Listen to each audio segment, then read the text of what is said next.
کیونکہ حافظ صاحب کی قسمت خراب ہے. انہوں نے شیطانی جو ترمیم کروائی ہے اس میں اب ایک مسئلہ نکل آیا ہے، تو اس لیے کاؤنٹ ڈاؤن ابھی بھی جاری ہے.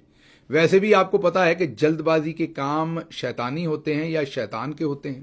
یہ ترمیم تو تھی ہی شیطانی، کیونکہ اس میں حافظ صاحب نے تادم مرگ اپنے لیے استثناء مانگی تھی. اس سے پہلے جس شخصیت نے لمبی ترین استثناء مانگی تھی وہ ابلیس صاحب تھے. جی ہاں، وڈے شیطان صاحب.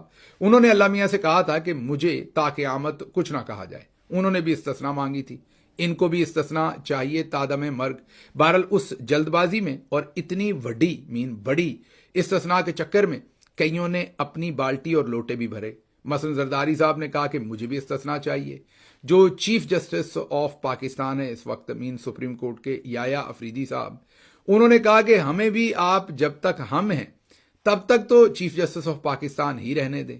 تو اس طرح جو کئیوں نے بیچ میں سے لوٹے اور بالٹیاں بھریں، آخری منٹ پر وہ جو لے دے ہوئی جیسے بروکرز کرتے ہیں، اور اس بروکری میں جسے آپ اردو میں دلال کہہ دیں گے، اس دلالی کے اندر یہ جو ترمیم تھی اس میں میم میخ آگے پیچھے ہو گئی.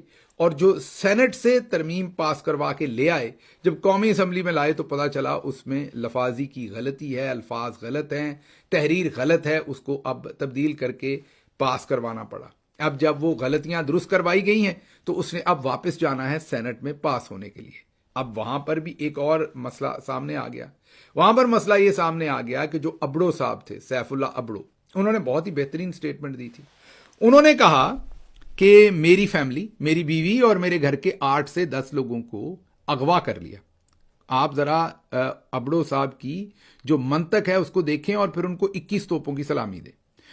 انہوں نے کہا کہ میں عاصم منیر صاحب کو اس لیے ووٹ کر رہا ہوں کہ میری بیوی اور میرے گھر کے 8 لوگوں کو اغوا کر لیا گیا اور پی ٹی آئی نے میری کوئی مدد نہیں کی. اور کیونکہ پی ٹی آئی نے میری کوئی مدد نہیں کی اس لیے میں ناراض ہوں. حالانکہ پی ٹی آئی نے کیا مدد کرنی تھی؟ نہ سندھ میں پی ٹی آئی کی گورنمنٹ ہے، عمران خان خود جیل میں ہے، ان کی زوجہ خود جیل میں ہے، پوری پارٹی سفر کر رہی ہے. ابڑو صاحب کہتے ہیں کیونکہ میری مدد نہیں کی پی ٹی آئی نے، تو میں اس لیے عاصم منیر صاحب کو ووٹ کر رہا ہوں.